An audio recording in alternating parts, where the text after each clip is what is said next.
this show might contain adult language.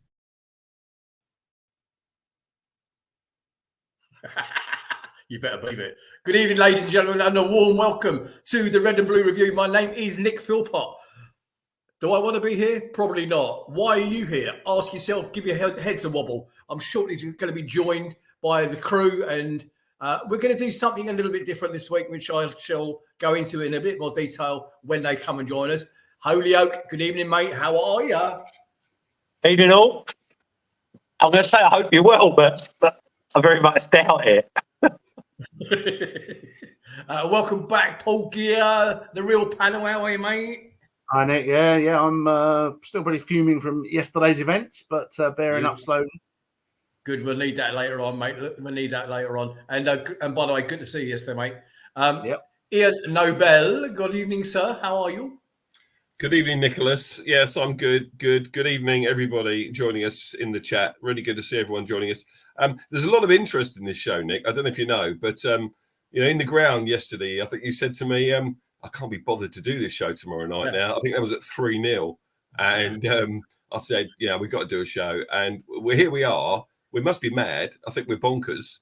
I'm still reeling like Paul is from yesterday. I still can't quite believe that we lost so heavily to that lot on the coast. And yet the only good thing was leaving a bit early and then being in the pub by 5:30. But so did you just use the word grieving? Did I say grieving? No, I didn't. No, I don't think I said grieving, did I? Reeling, I think.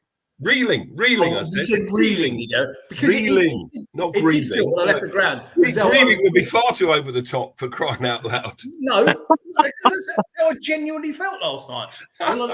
Or yesterday afternoon, shall I say, before Crouch does his bit in a minute, okay, which I know he's going to do. Okay, before we go on to it, ladies and gentlemen, out in Facebook land, YouTube land, wherever you are watching the show, thank you for joining us. What is going to be a very difficult show to do. I must admit, there was a time yesterday afternoon where I thought to myself, why should I bother putting in any graft to get the show ready when Hodgson can't be bothered to get the bleeding team together, okay? But we will always be here. Come hell or high water, we will always come on and do the show. Win, lose, or draw. So, with that in mind, we're going to do something a little bit different. Good evening, Bruce, Daniel, Phil. I can see you all there, David. I can see each and every one of you out there. Please get your content, get your comments into the chat. We're going to try and use them as much as we can tonight. We want you to form the part of the show because on purpose, I've done no preparation for this. Normally on a Sunday afternoon, I dedicate my whole afternoon getting a running order together, getting notes and scripts and everything else. Don't you put your hand up to say you do as well, because you've never done anything. Where were you staying, Nick, instead of doing all the preparation for the show? Okay, move on. Okay. He was in the pub, and I can't be bothered with it. I couldn't. And I actually went out. I took my wife out for a romantic Sunday roast and a couple of beers and shit about. Does she know anything about that romance? Yeah, yeah. I didn't say it was romance with her. It's a lovely barmaid. Anyway, so we're going to do it organically. We're going to let you run the show out there. If you come up with a talking point that's worth having, we're going to run with it. We're going to talk about it. Ian's going to touch on the Sheffield game very briefly. Paul's going to touch on the debacle of yesterday afternoon. I am going to open, boys, okay, with a honest statement. 7 years ago this weekend, Crystal Palace Football Club played at home to Sunderland. It just happens to coincide of being this weekend. That Sunday night show, and Joe, is that right? We were talking about the other night. We're nearly at 200 shows with Red and Blue Review, 50 odd with John Ellicott. I don't know, 200 or 300 with the other lot. We've done a lot of shows between me and Jill, okay, and obviously the other boys now. And on that show 7 years ago, I personally called out the fan base. I called out the fan base because we lost. We were 4-0 down at half time. The ground emptied. Sellers Park emptied. Okay. And I called out the fan base. I called them out and I got ear bashing from everybody. I even, believe it or not, and Joe will bail me out because he was on the show. I even seriously got death threats for having the nerve and the audacity to call out the Palace fan base. Go on, Joe. That was really funny because Did someone challenge you to a fight as well? Yeah. But they came out, didn't it? It didn't just go like, and on, I want to fight you. It was some bloke who just went, I just want to fight you. I don't care. But I'm really so annoyed that he called him out. Didn't even hide his name on social media. Just wanted to fight Nick. It was hilarious. That and the death threats were, that was a little bit over the top. I see that, and by the way, and Ricky Cooper, I can see you out in the chat. Ladies and gentlemen, I am a big enough man to admit that we were shit yesterday. So I did something. Is it magnanimous? Is the right word? I went on to the Palace, one of the Palace Brighton banter sites, and put the link to the show on there. I said, "Come on, boys." What? Yep. I said, "You are welcome. We know how shit we are. Come and join us and tell us how shit we are." Okay, it doesn't matter. I don't care if you've got something worth contributing out there, Brighton fan. If you've got something you want to tell us, something interesting you might have, come and tell us. We were poor yesterday. So now the reason I was telling you about the Sunderland game 7 years ago is because I called out the Palace fan base for leaving early. Yesterday, ladies and gentlemen, I am not ashamed to admit I did. Me and an awful lot of other fans, admittedly, but I was on the train at 4:20 out of. That's it. I want to fight you. and the stupid thing was, I can understand that I was on it. I can understand that it was hundreds of other Palace fans on the train. But Brighton fan that you're out there, please tell me why there were dozens. And I mean, I'm not talking about one or two. 4:20 in the afternoon. Palace was still 3-0 down. You hadn't even scored the fourth goal yet. We hadn't scored the single goal that we did get yesterday. There were dozens and dozens and dozens of Brighton fans on the same train as I was, leaving Falmouth Station, going to Brighton. Warning alert, what the fuck was all that about? I'm sorry.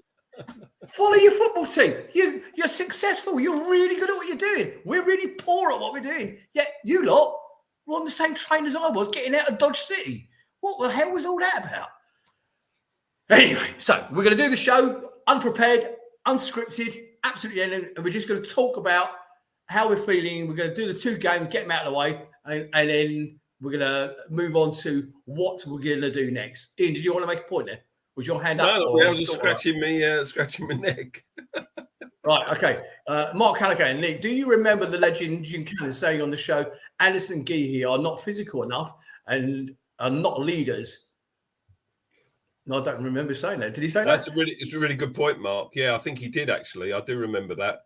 And we saw that, I think, yesterday, didn't we? Geehee's got the armband, but you never really see him, saying, come on, lads, let's do this. He doesn't act like a leader. He's not loud enough. He's not vocal enough, is he?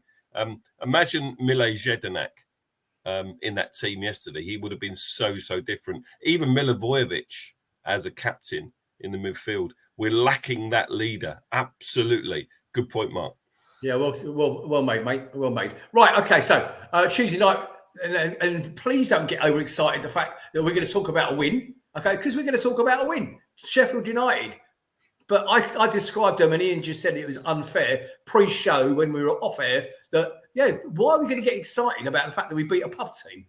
Okay, because that's what they are. They're not good enough for this division. We play Sheffield United, and we just about beat them, okay? We just about beat them at Selhurst Park. Ian, over to you, mate, and I'll give me a chance to have a drink and a breath. Take a breath. Yeah, okay, cool. Nice. Let's get the team up for the Sheffield United game. This was on Tuesday night. This is the side, Henderson in goal. A lot of people were calling for Johnson in goal on Tuesday night. Richards, Anderson, Geehee, Mitchell, Lerma Hughes, Eze, Elise, of course, Ayew and Mateta was the starting 11. I could not get excited about that win on Tuesday. Even when the goals went in, good goals as they were, and I'll talk about the goals in a sec, I just could not get excited about the win. Sheffield United are a poor team, and yet we were 1-0 down in 21 seconds. I was stunned, absolutely stunned. Richards gave him far too much space. I've been saying on this show, play Chris Richards at right back instead of Ward or Klein. I was wrong. He's not a right back. He's never a right back in a million years. And he was too far away from his man. This guy came in the window for Sheffield United. I can't remember his name. So he hasn't been there long, but he picked the ball up quite quite deep in his, well, not deep in his own half, deep in our half, and he takes the ball, takes it on, shoots. Henderson was miles away from it. 1-0 down in 21 seconds. Stunned, absolutely stunned. But to be fair to the lads, give them credit. Gel come in just now. Just really quickly, I know we were 1-0 down in 21 or 23 seconds, but Brighton were 1-0 down in 20 seconds. Just what I'd add there. Yeah, they were. And, they were. And I think, obviously when you're in the ground and, someone's got a phone and someone said, actually, Brighton are 2-0 down after 3 minutes. 2 minutes, yeah. Unbelievable, really, wasn't it? But they had a reaction to their defeat. We had a bad reaction to our win, I suppose. But who knows? To be fair, the lads didn't let their heads drop. That we took the ball to them. They're not a very good team. I mean, Villa beat them 5-0 yesterday at their place. They were 4-0 up at half time. They could have had 10 Aston Villa yesterday. Lerma was involved. Ayew was involved. I thought Mateta played well, held the ball up really, really well, brought others into play against Sheffield United. The goal on 17 minutes, Elise crossed for Eze acrobatically in the 6-yard box to equalise. It was a really good goal. It was a really good ball, and not many players get to that. I wonder if he did some damage stretching for that. It looks like a ballet dancer there, doesn't he, in that still image? But it was a good goal, and yet you think, great, we're back in it. Guess what happens? 3 minutes later, we're 2-1 down. You just can't make it up. They had about 2 players to our 5, and we gave them far too much room. I think there was a little clip of Mark Gahey there on the left, but there's the ball there. Henderson did not move a muscle. He didn't move a muscle. I do not understand why Henderson is being picked in this side ahead of Sam Johnson. I just do not get that. So we're 2-1 down. Can I comment on that, Ian? Sorry. Yeah, I would like to, at some stage, to comment on Henderson's performances and he's just to being a goalkeeper. Sorry. Carry on, mate. Thank you. That's all right. Well, let's pick it up after this in between the 2 games then, shall we? Because I think there's a lot to be said for it. He's let in, how many goals has he let in the last 3 11 games? in 3. 11 in 3 games. It's just ridiculous, isn't it, frankly? Anyway, we get back in it. I've lost my train of thought now, Gel. So Elise then puts in a ball in for Eze for the second goal, the equaliser on the edge of the box. Plays it to Eze on the edge of the box, and it was a brilliant goal. He curled it with his left foot. From there it is on the edge of the D. Fantastic goal, 27 minutes. Yeah, it's got to be a contender for goal of the month, that one, isn't it? Absolutely brilliant goal. And then there was an Eze free kick. Elise went round the back. This was still in the first half, and he crossed it, and it was a really good opportunity for 3-2. But we went in at 2-2. Second half, Mateta took the keeper out. That was the first moment of note in the second half. Mateta went charging through. It was a fair challenge. It wasn't malicious at all, but he caught the keeper with his shoulder. I think this keeper was making his Premier League debut, and he was concussed, so he had to go off. So they had to change their goalkeeper. There were a couple of other incidents before we scored. Gahey fed Eze, put the ball forward to Mateta, shot over the bar.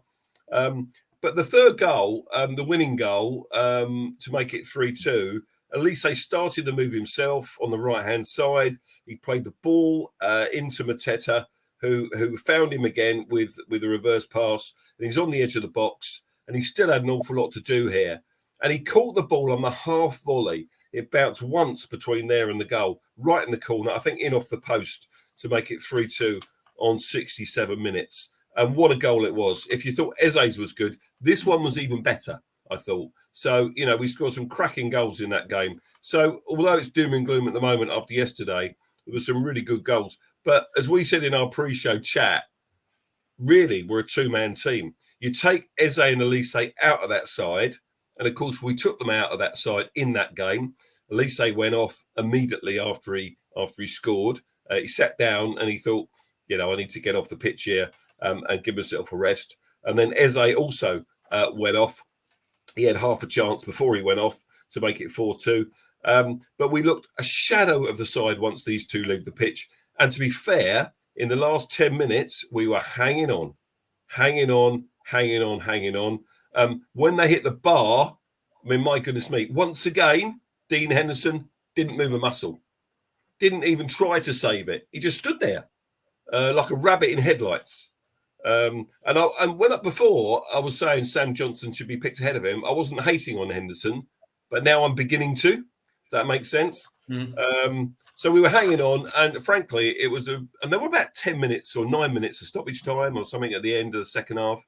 And frankly, it was a sigh of relief at the end to get over the line to win the game 3-2.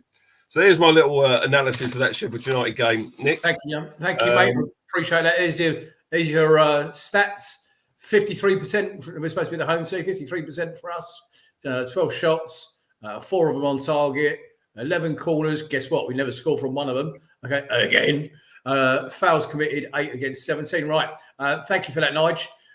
Somebody in the chat has just asked why the little label against my name here. It says DJ Nick. I better explain very quickly. That wasn't me doing that. Producer Nigel's done that because he's taken a pee out of me. Because I also now, ladies and gentlemen, do a regular drive time show on a Friday for another organisation called 365 Radio with a friend of mine that I've known for over 40 years, Griff Griffiths. He's actually in the chat right now. I know he's out there watching this. So evening, Griff. We'll see you. We go live at 5 on 365 every Friday night, mate. And great music, lots of banter and a bit of fun. So thanks for the opportunity, mate. I'm very grateful. So, right. So that papered over the cracks on Tuesday night for the Sheffield game. Let's bring it straight up to date to yesterday. And it was a car crash after car crash after car crash. Paul, over to you, mate. Yeah, well, I have the joy of talking about yesterday. We don't want to talk too much on it. I think everyone who's watching this knows what happened and has seen enough of it. But yeah, we'll flick through the basics. Yeah, the team came out. So the new right back we signed was playing, which, considering we had to play Chris Richards at right back on Tuesday, was obviously a fairly straightforward choice. And then the other guy, Mr. Walton, we signed. He's on the bench. So usual candidates, really. You lose Eze, so we bring in a defensive midfielder to replace an attacking midfielder. And we bring in a defensive midfielder to bring in an attacking winger because Elise was only on the bench. So Roy set his stall out pretty early. We all knew what was pretty much coming, I think, at the start of this, which didn't help. So, yeah, game started. For the third time in 4 games, we're behind within 3 minutes. So all the team tactics talks before the match out the window. Not really sure what he says to them before they leave the dressing room, but it's obviously not working. But as with most of the game, it's just proof that they just keep trying the same thing. So we let in two corners at Arsenal, even softer one yesterday. So they've obviously been working on that in the training ground as well. So another failure there. So yeah, and heads went down a bit. You could see that straight away. Brighton were keeping the ball. Schlupp had a couple of shots, not through our good play, basically because Brighton gave the ball away. And then another classic Crystal Palace. We let in a second goal, really, which was avoidable again, but shows the difference in teams, basically, in their attacking mindset. Their left wing back crosses the ball from our byline to their right back on the other side, who heads it in the net. Every time they attacked, they had 2 fullbacks were their highest players. They had 3 or 4 in the box, and they're always going to score like that. And then so we get a centre, and like Arsenal, capitulation. We let in 2 stupid goals in stoppage time there. We let in 2 goals in a minute here. It's game over. And it's just ridiculous, really. I mean, as we said earlier, there's no leaders. There should be someone on the side of the pitch, kicking back sides at that point, saying, look, it's schoolboy stuff. You don't let in another goal. But you do that, and then it was, it was painful first half. It was crazy. Thank you, mate. Paul, just take a breath there in a minute. Let's just bring you in. Yeah, one thing that I thought was good in the first half, I suppose, is the enforced substitution of Mark Gahey on about the half-hour mark. Unfortunately, he had to go off. He was already on a yellow card, and I was just dreading Tompkins coming on. I was dreading that. But at least he made the right substitution, in my opinion, on that occasion. He brings the boy Adam Wharton on into midfield for his debut, puts Chris Richards back to centre-back, which is his proper position. And, I'm not saying we looked a better side once that had happened. Of course we're not, because we conceded a couple of goals. But to be fair to Wharton, it was a baptism of fire for him. And I commented as much on his Instagram because, he put a post up and there's thousands of likes and things, but there's a few comments. And I just thought, mate, you must be so demoralised making your debut in that kind of atmosphere with the toxic fan base and everything. So, he ran around a lot, and he was beating himself up because he gave away the ball for the third goal in the midfield. He lost possession. But we've seen more senior players than him in the Premier League today lose possession in midfield, haven't we? Phillips didn't he lose another one in midfield today for a United goal or something. So, basically the lad did well. It was the right substitution. I'm using lots of words to say I thought it was the right substitution by Roy. And I agree with that. And we'll come back to the two new boys in a minute, okay? Just one thing I will pick you up on. I think you're being very unfair to Tompkins, okay? Mate, he looked good yesterday. I saw him. I got into the just outside the ground as the team coach arrived, okay? I saw Tompkins come down 3 steps of the coach and go into the ground, and he didn't get injured once. So I think you're being really harsh. Paul, back to you, mate.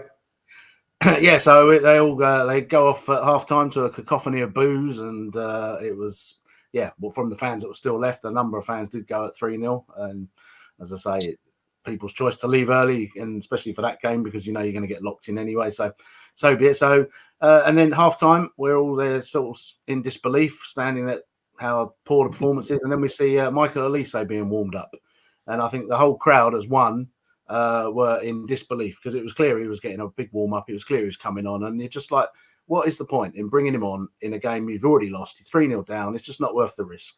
So everyone knew what was coming with that one, and sure enough, he brings him on, and 9 minutes later, as we all know, disaster. So it was starting to go well. It was rapidly falling apart. He then brought França on, who quite frankly he should have brought on at half time instead of him, just like he should have brought him on against Sheffield United.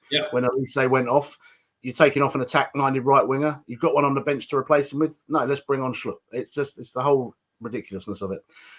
So we rallied a bit. I know Hodgson said we showed a bit more heart in the second half. I think that was more a case of Brighton taking their foot off the gas, to be honest, which I was quite pleased they did. And then we got a goal. Anderson swung the ball hopeful ball into the box, which luckily went to our one player in the box, as we always only ever have when we attack. And to be fair to Mateta, he headed it in. Great goal, very good header. I don't think anyone in the ground actually thought this could be the spark of a comeback. It was just a consolation. Admittedly, we did have a chance after that, but it was a pretty weak finish. And then Brighton obviously decided that it's time to finish the game off and went and scored a nice fourth. It was a disaster from start to finish that just highlighted all of our recent deficiencies, all of the things that we keep doing, keep making the same mistakes, not addressing them. And as I say, it's Groundhog Day every time we play these days. It's the same team, it's the same tactics, it's the same approach, it's the same poor defending at free kicks, it's the same poor attacking at corner kicks. It's one man in attack. And you watch Brighton. Brighton were almost there for the taking last night. They've won 3 games out of 16. And I saw Luton play them the other day. And every time a Brighton player got the ball, there was a Luton player on him within seconds. And they're hassling. And it forces them to make mistakes. But Roy just will not do this. He will have his players stood in positions, moving in unison like they're a table football team to contain them. And it's you say, so we just let them play around us. And there's only one result when that happens. So, that's probably best all we say about the actual match. It was frustrating to say the least. And then, as I say, being stuck in there for half an hour after was just, compounds the day.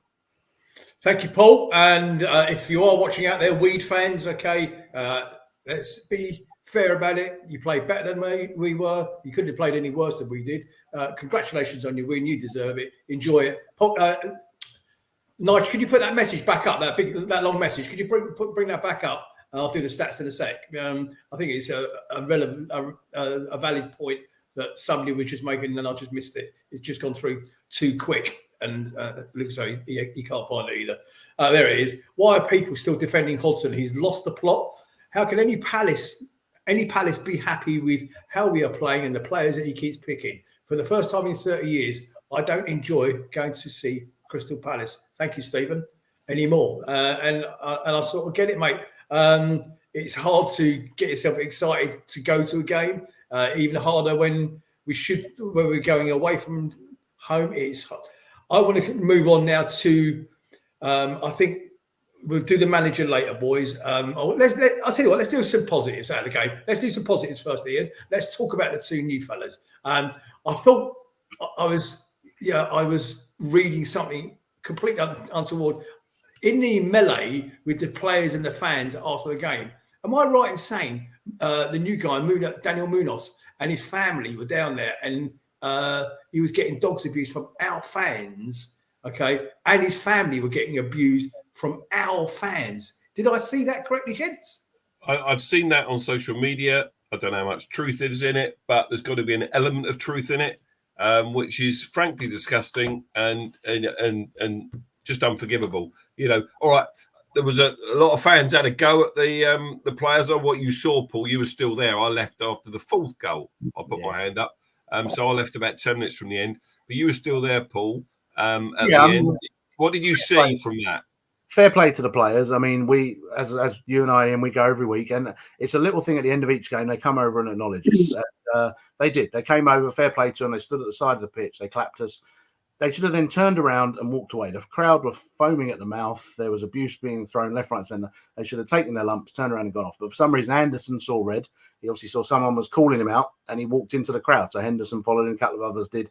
And even for his own safety, it's just not sensible. And it's just not the time or the place. As much as he might have a case to say, look, we're trying our best, just walk away. Right, Paul. Was that a certain section of our fan base, or was that fan base generic? It looked like there was a lot of people down at the front who had gone down the front, and they were all wearing sort of black coats. Joe, your comments, please. I'm surprised by Anderson, but firstly, the players, I know they try and placate, and it's the thing to do, but you just don't do that. You don't do that when you've literally bent over and been shafted without any kind of passion, without treating our fiercest rivals like any kind of, using it like a derby game. For the umpteenth time, I think we've said this for the last 4-5 games. You know, we can't get up for them. If you can't get up for Brighton, then it's a bad day at the office. But Dave Anderson went over. Did he go? I think he went over to the Palace fans after the 5-0, and he was told where to go repeatedly.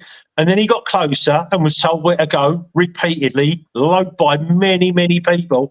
And then he got closer until in the end, I think he actually understood the industrial language and then gave it back, which he should never have done. He should have just wiped his mouth, walked off, and then gone back, and should rightly have been slaughtered by Hodgson because that was, again, it's inept before performances after inept performances.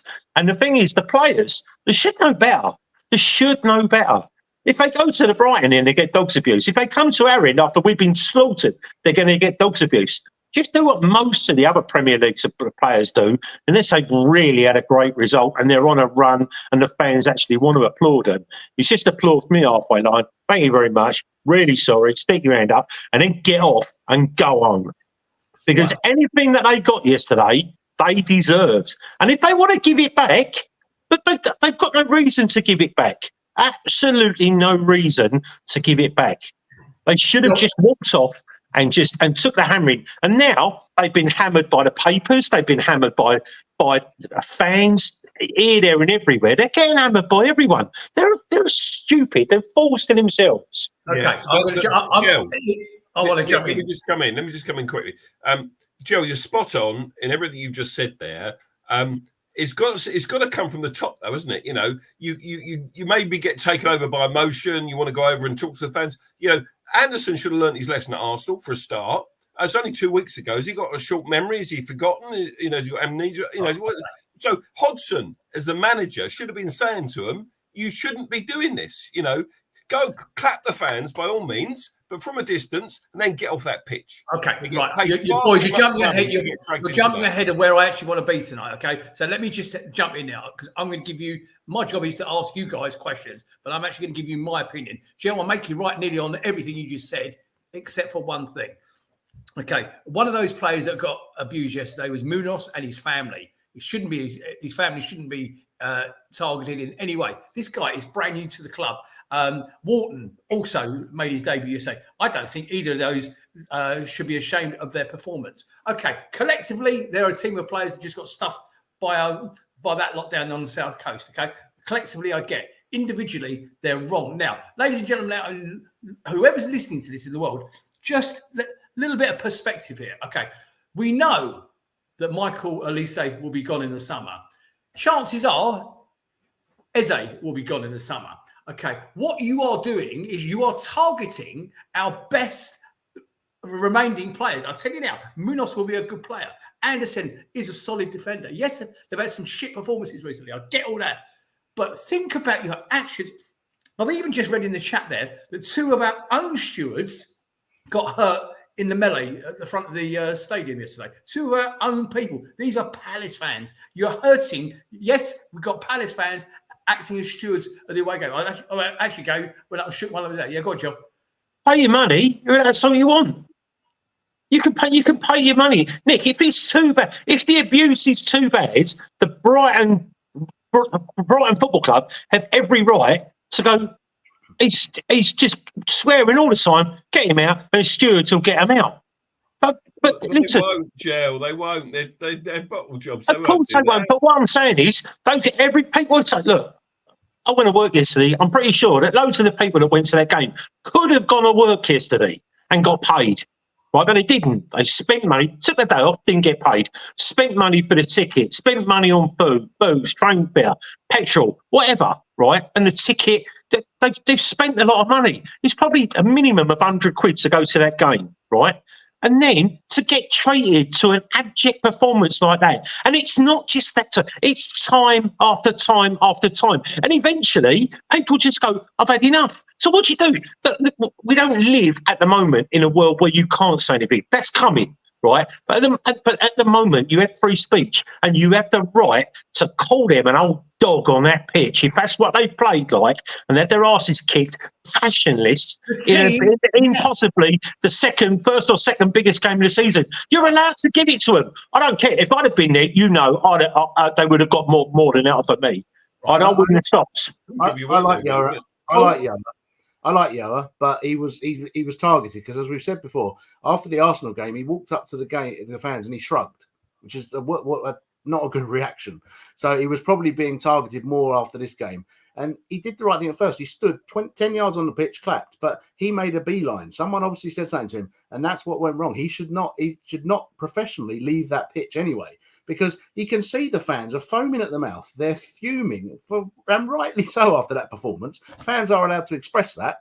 But yeah, obviously, if he hadn't walked near them, then it wouldn't have been an issue. And fans could express and then just get the heat out of it. But if you go into it, you're just inflaming it. Facebook users saying, criticise, fair enough, but some of the abuse is unacceptable. We can't have players' families being abused. And then Chloe's just come on and said, actually, Munoz's family didn't get abused. They're up in the director's box. So I don't know that as a fact. I didn't see it myself. That's why I asked the question. Oh, my son James, the Chelsea fan, is on. Hi, Dad. He's saying, James, not a good night for you to be on here, mate. We're about to slag off Chelsea towards the end of the show. So get off. Okay, and I'm only joking. Right, so Jill, collectively is the right thing. Collectively is the right thing. I get that. Okay, but they are only partially responsible. Let's go upstairs a little bit, boys. Okay, Parrish has put on there. What does Lee say? Steve Parrish has taken advantage of a mid-70s-year-old man who loves the club by inviting him to manage it again. It's plain wrong. Regardless of what we all think of him now, it's disgusting that and now look what's happening. Now, when he got reappointed at the beginning of the season, all you guys, everybody on, most people were saying, oh, great appointment. I, however, wasn't as enthralled by the appointment, okay? I didn't think it was the right thing. I just saw it as a cost-cutting exercise. Okay, let's go back to the tried and tested formula of Roy Hodgson. Bringing back is relatively cheap in comparison to what we will have to spend next year, blah, blah, blah. Okay, we'll be fine. What were the predictions, boys? 4th, 8th, something like that? 9th, 10th, 17th. Okay, I will be delighted with 17th now, the way that we are performing at the moment. My concern is, okay, for those of you who are shouting for Parrish's head, reality check, please. Okay, you've got to understand it ain't a simple. Oh yeah, let the board sack Steve Parish. Well, that ain't gonna happen, is it? You've got to have something to buy him out first. Okay, Texter ain't gonna want to do it. The other two Yanks ain't gonna want to do it. There was a comment today, Ian. I think you might have it to hand from Ed Aarons about the possibility of Steve considering sacking Roy. Consequently, since the Brighton result, if you haven't got it there, let me know because I have got it here. Go for it, mate. So Ed Aarons tweeted this afternoon. Crystal Palace chairman Steve Parish is strongly contemplating sacking Roy Hodgson after the record defeat against Brighton on Saturday, but he's struggling to find a replacement who is willing to take over at this stage of the season. And I responded on behalf of the Red and Blue Review, also on Twitter, saying, I've been saying this for weeks. Roy should never have had this season. We should have the replacement lined up. With 15 games left, there's still plenty of time for a new manager to settle in and make a difference. But agreed, there's no point in sacking Roy without a viable alternative. Now, Nick, did I tell you I did a TNT Sports interview the other week? Oh, yes, I did. Yes, you did mention it. Yeah. So in my interview, I said this in the interview to, what's her name, that Lucy Ward. I said, she asked about Roy, and I said, Roy should never have been given this season. And the only reason he was given this season is that Steve Parish didn't have the right fit for Crystal Palace Football Club last summer. So he turned to Roy Hodgson, knowing he was a relatively safe pair of hands. He would keep us in this division for another season. We might go out the cups at the first hurdle, which we've done, but we wouldn't get relegated. We'd finish in the bottom half somewhere, and that's still probably on the cards, although that's debatable. We'll come more to that later, maybe. But, and I said I didn't want to see Roy this season, but the only reason he's done that is because he didn't have the right fit, as I've already said. So Roy Hodgson really should not be our manager. He's not enjoying it. You just look at his body language. He says he's enjoying it, but clearly he isn't. He's 76 years of age. He should not be doing this job at his age. I'm being ageist here, but he just doesn't look. He hasn't got the energy, clearly. The results speak for themselves. And had we had that fit last summer, then we would have appointed that right person. And similarly, if we've got that fit now, we've got that right person to come in, whoever that is, Steve Cooper, or Potter, then get that person in now. 15 games, they've still got time to sort this out and make us a better team leading into next summer, into next season. So you know, do you not think then? Okay, Joe, I'm going to come to you, and then Paul, I'm asking you the same question. Whilst we can't, you're not going to be able to sack a board member like that. It doesn't work that way. Okay, quite clearly. Parish, number one, he hasn't sacked Roy already, especially after yesterday. How has that not happened? Okay, it's just beyond me. But number two, he's absolutely culpable. Okay, and in fact, I'll go further than that. He's actually negligent in his role as acting chairman of the Crystal Palace Football Club, that he hasn't got a replacement lined up. Jill? I don't know. I think excuse me, Parish as a chairman has gone sideways. You know, the ridiculous speech at the end of last season that he gave, cheering everybody up. I mean, that's just, and then he employs Roy at the beginning of the season, and you just think, whatever.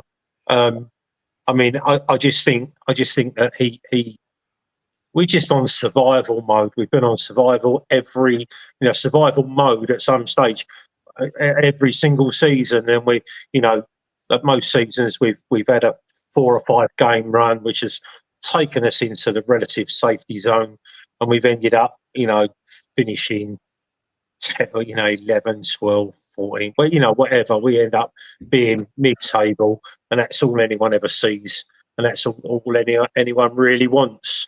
The aspirational side of Steve Parish probably left him.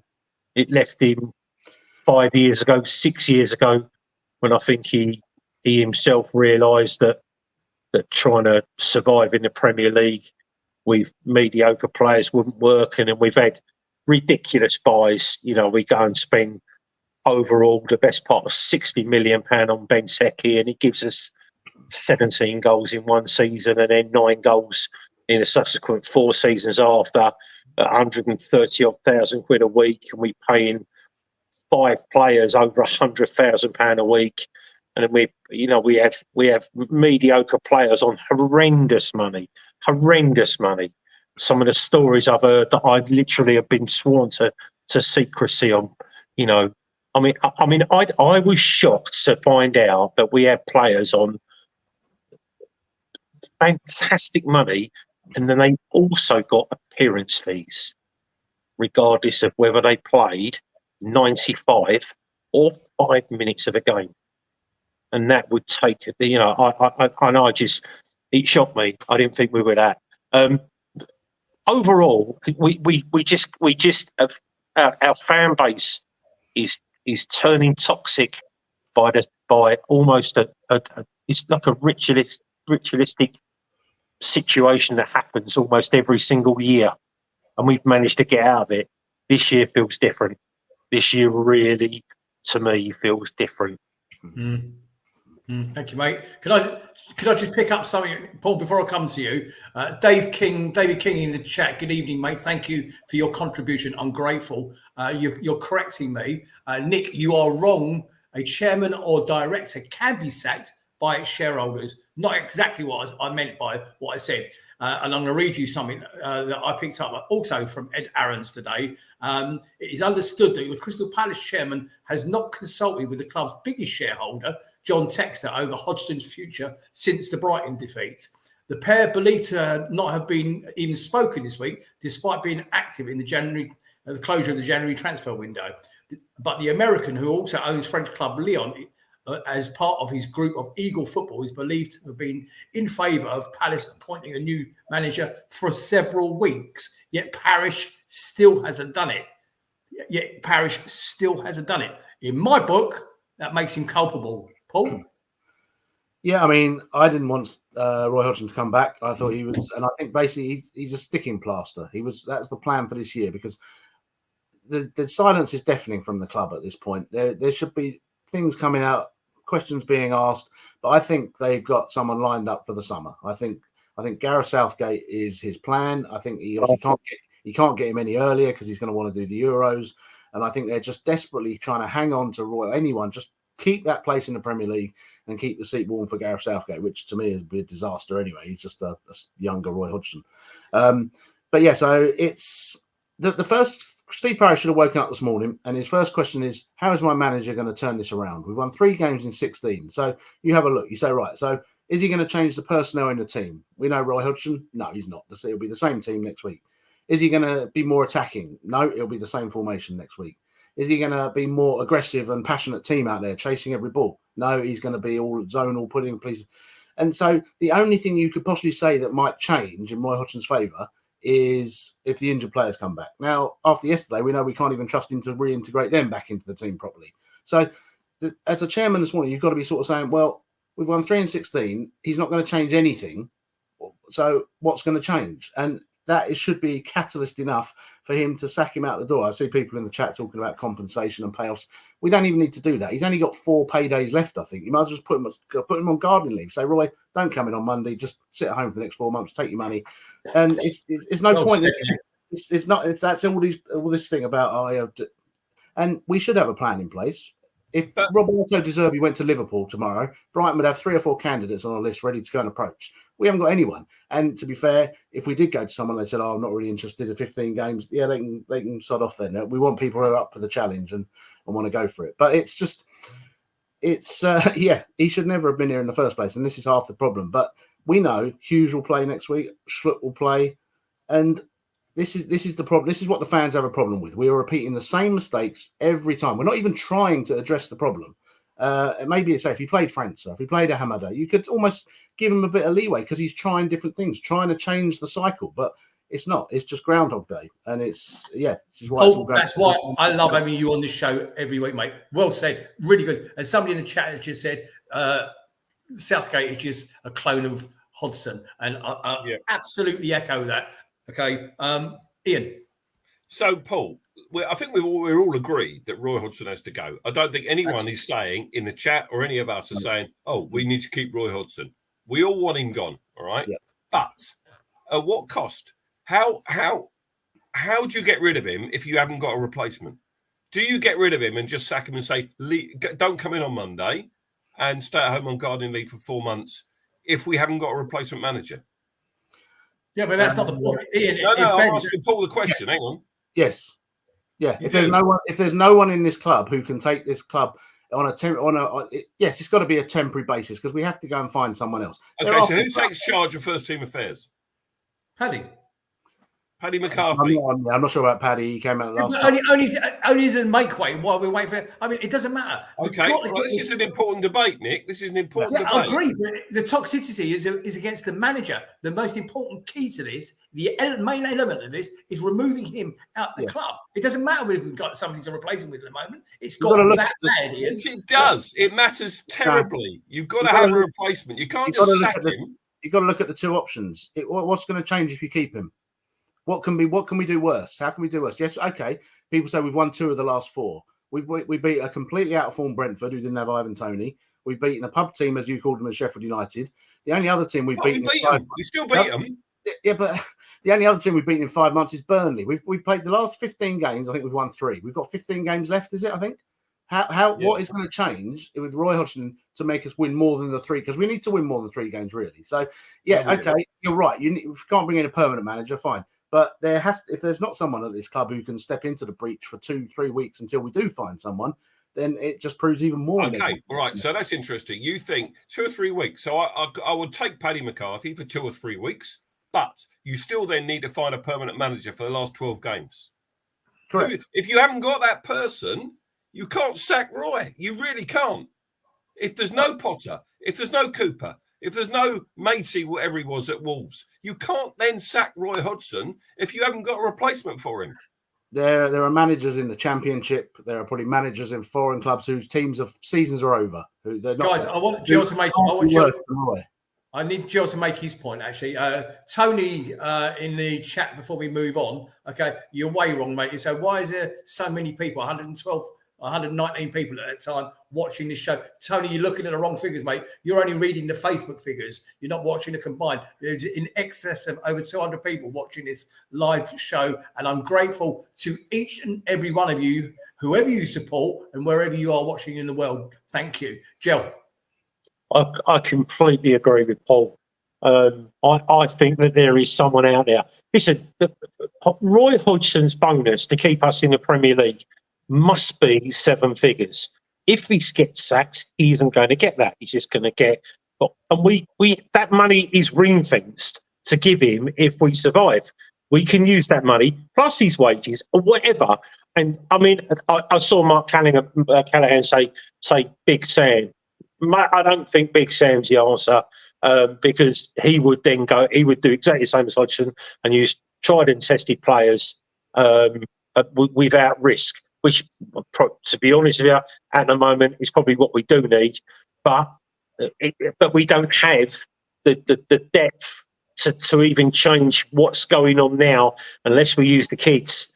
For me, I mean, like you say, there's probably 10 managers out there that if we really put feelers out, that would go look from maybe Italy to come and manage in the Premier League. That's fine. Regardless, that's 15 games, or even 10 games, survive, get a big payday, and if it goes really well, then you've got half a chance of being the manager next season. But we can't we literally cannot let this go on. We are in a slump. I mean, Christ almighty, Luton Town, who couldn't buy a point at the beginning of the season, they bought two completely over the hill, an ex-player that couldn't get in most sides at the moment, and Andros Townsend, for Christ's sake. And all of a sudden, they're turning games up, scoring 4 goals away at Newcastle. We could only ever dream about scoring 4 goals away at Newcastle in 4 seasons.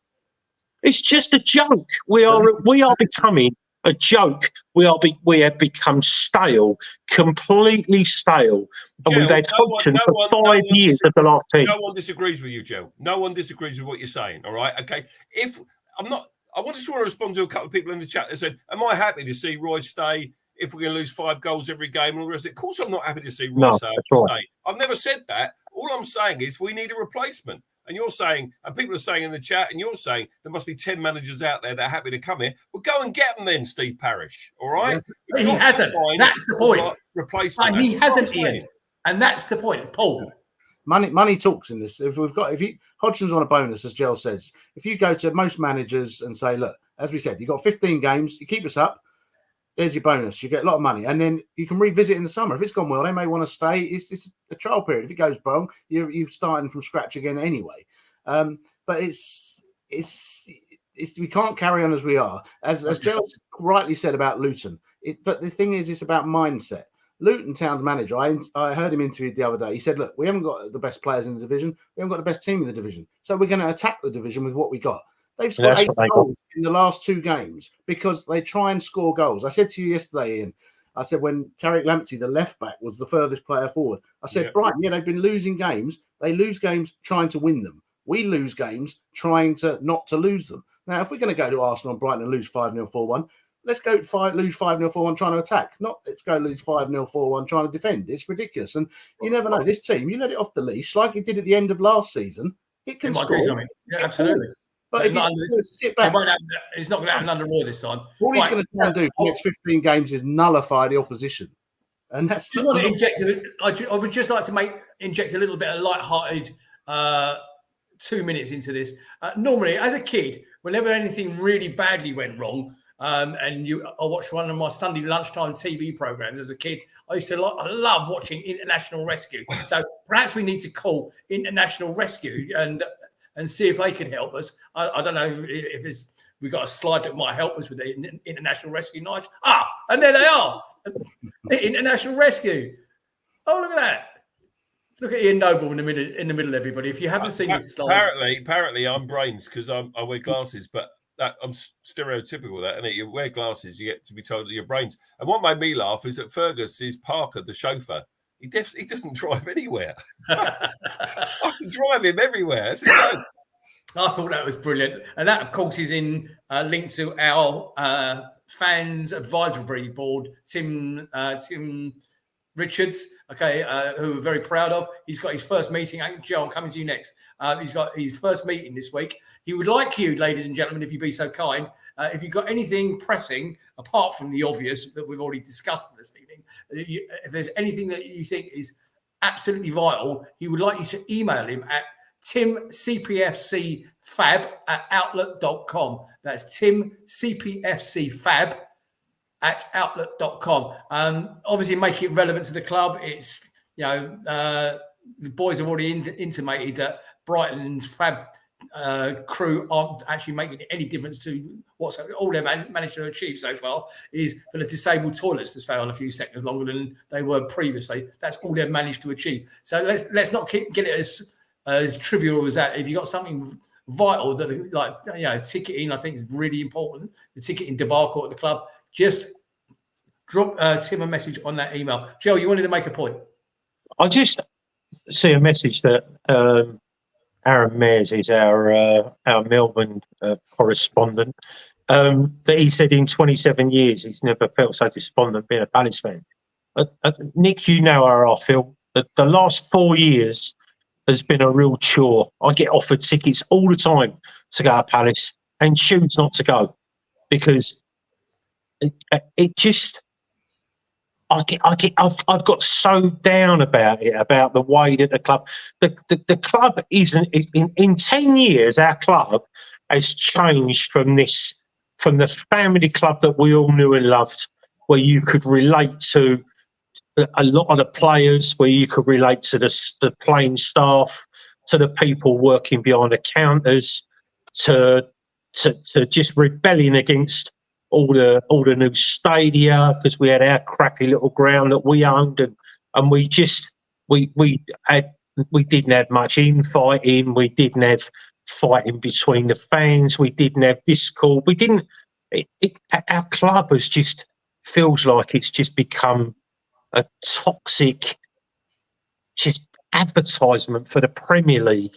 and I despair at the Premier League. Always have done and always will do. It's just eaten itself, and it's a real shame. But I can tell you now, I'm not going to name them, but I know 5. In fact, I think I was thinking of. I know 5 of my mates that don't go. I know 3 people personally that won't go because Steve Parish. And again, I've said he's because Steve Parish runs our club. I know people that won't go until the Americans are gone because they believe, like I do, that any American that ever gets involved in anything British generally ruins it. And I just, and I don't mean this, but say it disparaging. I mean, with football, they almost killed Man United. They nearly did Liverpool. Anytime they come in, they asset strip. That's your choice not to go, but we go, and I would not go. And exactly, and I get that. But what I'm saying is that the game has changed so much, and look, we're sitting here on a Sunday. It's just desperate. It is desperate times. It's so depressing. It really is. It's supposed to be it's supposed to make us feel good, win, lose or draw. That's what we used to be at Palace because it's our club.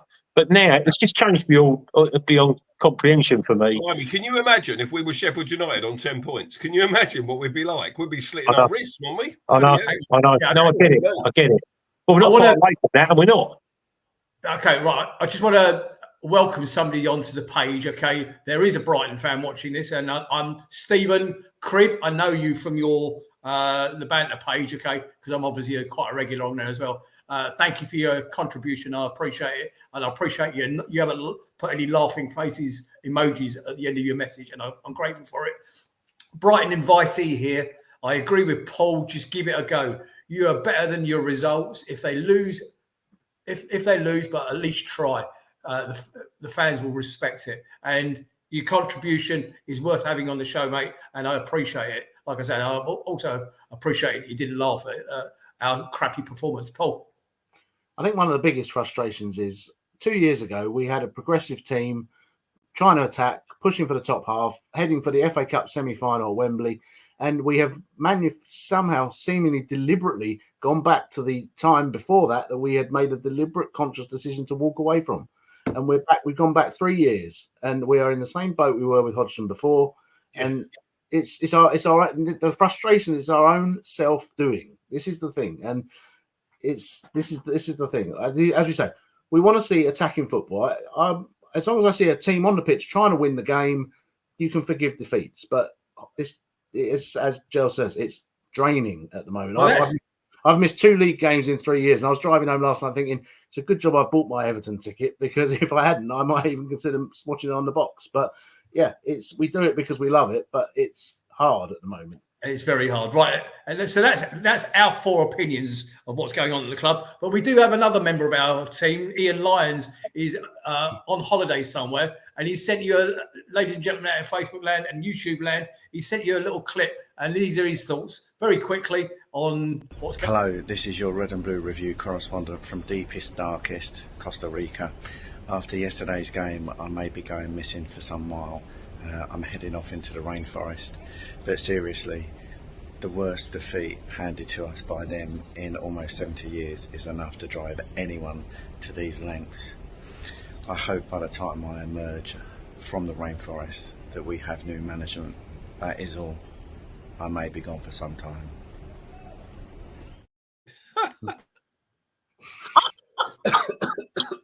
Yes, I don't know. In that shirt, he just looks all wrong. I mean, I don't know whether it's a 1970s BBC presenter or something. Is what he looks like there. He looks all wrong. But there you go. So, right, moving on then, boys and girls. As James Philpott is still watching, let's move on to what we've got coming up next week. So on Monday night, of course, at Selhurst Park, I believe we're taking on an easy mid-table team called Chelsea Football Club. 8 o'clock kickoff at Selhurst Park. That's on the 12th. Boys, I'm coming to you straight after we've done this bit here, okay, for your predictions on the Chelsea game. Following up that on the 19th, we're away at Everton, and I understand Paul's going to that. Fair play to you, Paul. 24th of February, we're at home to Burnley. I reckon that'll be a very important game. away at the Tottenham Stadium on the 2nd of March. That's a 3 o'clock kickoff. Likewise is the home game against Luton on the 9th of March. That could be a proper relegation 6-pointer there. And obviously the home game against Newcastle on the 16th of March. So, boys, I'd like your thoughts, please. First of all, on the current Chelsea situation, because Joe alluded to the point of America is ruining clubs and everything else. Todd Bowley sitting in a hot seat at Chelsea at the moment. How are they doing? And your predictions, please, for Monday night. I'm going to start with you, Paul. Well, as we mentioned earlier, Chelsea have only beaten us the last 13 times we've played them in a row. So we're on a good run against them. With Roy Hodgson set up, he will set up to try and stop Chelsea scoring. He won't even bother trying to see if we can score. Now, it's likely, let's be honest, we're probably not going to have Mark Gay. We're probably not going to have Eberechi Eze. We're not going to have Michael Elise. So first thing, in terms of the team, if he doesn't play França and Ahamada instead of Schlupp and Hughes, then he thinks everything's fine. And in that case, he'll play exactly the same way and we'll lose 2-0. They're not a great team. They beat us recently, a bit fortunately with a last-minute penalty, but we can't contain these teams. We can't defend set pieces. So, yeah, I'm sadly predicting 2-0 defeat.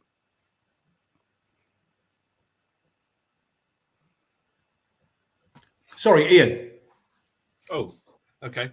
I think that we will draw the game.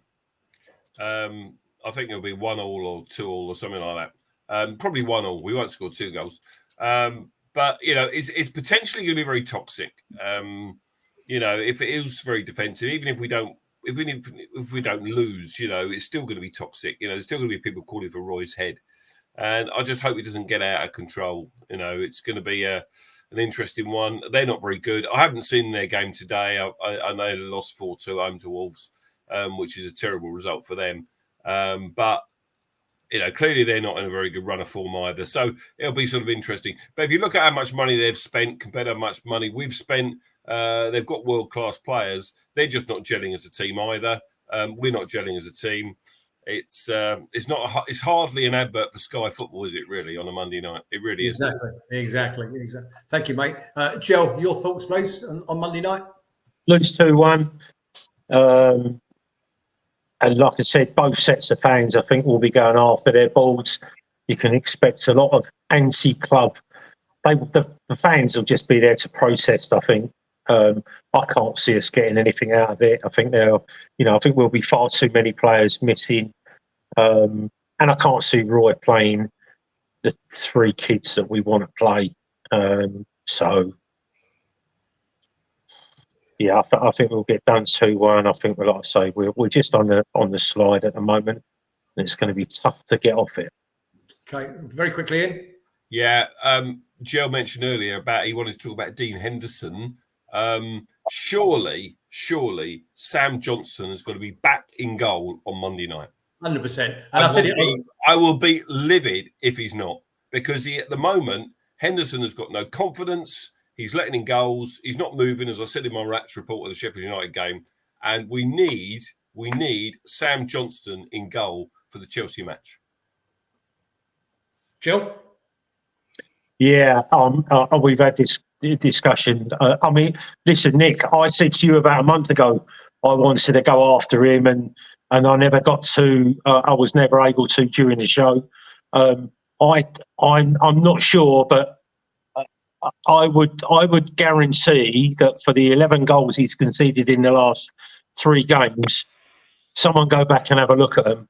I don't think he's dived for at least half of those. Now, I don't care whether he dives the wrong way. He has the advantage of stopping a football with any part of his body, including his face, but he gets to use his hands and his arms, which no other player does. He doesn't even do that now. He is literally, I mean, I was watching yesterday just thinking, you might as well put a centre-back in goal. You might as well put anybody else in goal. They would have played as good as him yesterday. I think he's shot. I don't think, and again, I said to you, when he came in and, Johnston got injured, and I said to you, I still don't think that that he is a better goalkeeper. He is definitely not a better shot stopper. I mean, for me, anything down to his left-hand side, he does not get. He does not get that. I think he's predominantly right-sided. Anything that happens to him decently is going to be down to his right. He doesn't save anything left. He didn't save anything left that went through him against Arsenal. He didn't the other night. I just think he has this thing that if you come in off the left-hand side and then go down anywhere towards the right-hand side, he doesn't save it. I don't think his reactions are quick enough. I really don't. There's a lot of support for what you're saying, Jen, in the chat. A lot of people are making comments to say, Henderson isn't a very good goalkeeper without going through every single one of them. It's a no-brainer for me that Johnston must play in this next game. So, Roy, if you're watching, we want Sam back in goal, please. Okay, right. And I'm going to take a little bit of note of caution of everything you're all saying about Henderson. Number one, he's still a young keeper. Okay. Number two, he's likely to be up. He's 26. And how old He's Johnson? £100,000 a week, Nick. That's not young. The guy's going to get £5.5 billion a year plus bonuses off us. Okay, just a little word of caution that he's likely to be our future goalkeeper over Johnson. Johnson won't be around much, more than a couple more years. Okay, so he will then become the number one. He's got to improve. I get it. He's got to improve. Okay, I'm going to give him paid him 40. Indeed, but he was a decent goalkeeper, which is. I don't want. So Sam Johnson. I just don't want people to coat Henderson too much. He's had a few bad games. I get it, okay? But all goalkeepers go through that. Yeah, and Joe, your point about his diving is absolutely right. And James Philpott saying 26 is young for a goalkeeper, because you just proved that with Speroni still playing at 40. So just be careful before you coat him, guys. He's still a Palace player, okay? After all said and done, he's still a Palace player. Right, very quickly. By the way, my prediction, okay, are you listening, James? My prediction is Roy Hodgson will be gone. Okay, there'll be somebody in there interim for that game, and we will win 1-0. None of you said that. So it's normally Philpott's glass is half empty. Today, Philpott's glass is half full. Okay, just for once. So the manager will be gone, and we will sneak a 1-0 victory. Making a note of that, Nige, because I want a big graphic when it happens next week. Okay, big special graphic for me. I think we'd all change our prediction, Nick, if there was a different manager. Yeah, true. Jill? Anyone's predictions come true in the last couple of weeks? Rob Cranfield saying Nick's lost the plot. Yeah, you're right. You're probably right. Did anyone guess the Sheffield United score? No. Yes, Jill, you got it right. We know it. What? Who was going to guess a 3-2? Jesus. Joe Wells is saying, have a bet on what Nick said. Paul Grant said, what you vaping, Nick? Philpott's glasses spikes. Daniel says, well said, Nick. Okay, right. I want to just mention our Instagram account run by the very talented Tom Clark Samuel. He wants you to like, share, subscribe to our Instagram account. Please, the address is coming up on screen, red_blue_review. Please give it a like, share, or follow, or do whatever it is. If you're watching on Facebook, and there's still 92 of you out there, why are you watching on Facebook when you should be over on our YouTube channel, which is at the Red and Blue Review 8132? Please give it a like, share, and follow, and hit that bell so you go straight onto the YouTube channel and talk to us through there each and every Sunday night, except for we're not doing it next Sunday night. We're doing it next Tuesday night, I believe. Is that right, Ian? Yes, I'll be back on Tuesday after the Chelsea game. With a very esteemed panel with me on Tuesday, the 13th of February. I will have Jim Cannon, Jill Holyoke, and Fergus Tidd. And there you go. 8 o'clock on Tuesday, the 13th of February is our next show. And Ian is going to be hosting and in the chair. So give him a dog's abuse like you will give me every week, please. I love it. Okay, Mr. Gear. There's a few people on the chat putting this, and there's reports coming out that Mark Gay is out for the season. So that is probably the last thing we wanted to hear. Hopefully it's not correct, because that could be a real season-defining injury. The other thing going alongside that, Guardian are also reporting that Mark Gay will be sold in the summer. So if he goes, Eze goes, and Elise goes, God, We've got a brand new shiny stand. It'll be empty, but we'll have a brand new shiny stand at Sellers Park. That would be good. Right, I think we're going to draw a line on there. Boys, thank you very much for your contribution tonight, because we did have nothing ready for the show on purpose, because I wanted that to go naturally, and I think it worked very well. Ladies and gentlemen, our Facebook, YouTube, wherever you're watching, if you're watching the live version of this, I'm grateful for your comments and your contributions. I can see each and every one of them. I will comment on some of them after the show. So thank you very much. If you're listening to us on Catch Up or on your favorite podcast provider, again, thank you for joining us. We will be back next Tuesday, or Ian will be back next Tuesday at 8 o'clock with his own team. So all it needs me to say is, on behalf of this talented bunch of lads and everybody watching, please take care. Have a safe. Roy Hodgson will be sacked tomorrow morning. You heard it here from Phil Pott first. Good night, everybody. Good night. Good night.